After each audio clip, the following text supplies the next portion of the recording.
Last week Saturday ஒரு video போட்டிருந்தேன். அதாவது நம்ம பிசினஸ் ரிலேட்டட் ஒரு ஆர்டர் எப்படி எடுக்கணும் அப்படிங்கிறதுக்கு கிராஸ் லெக் போட்டு உட்கார்ந்துருக்கிறேன். அதுக்கு ஒரு கமெண்ட் வந்திருந்தது. கொஞ்சம் வயசானவர்னு தான் தோணுது. அம்மா ஒழுக்கமா உட்கார்ந்து மீடியா முன் பேட்டி கொடுங்க அப்படின்னு. ஆக்சுவலா ஒழுக்கம்னா என்னங்க? இப்படி உட்கார்றது இருந்தா ஒழுக்கம் கிடையாதா? பொண்ணுங்கன்னா தலையை குனிஞ்சு நடந்தாதான் பொண்ணு.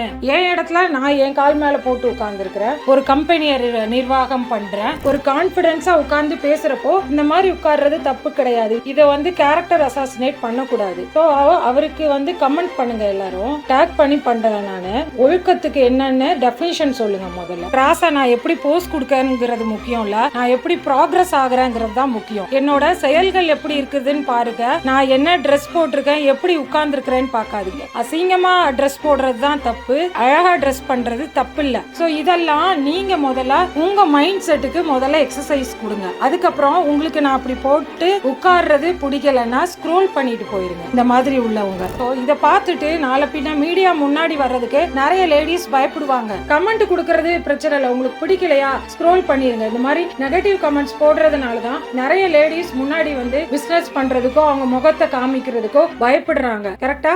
சோ இந்த மாதிரி கமெண்ட்ஸ்க்கெல்லாம் லேடிஸ் முதல்ல பயப்படாதீங்க, தைரியமா முன்னாடி பேசுங்க.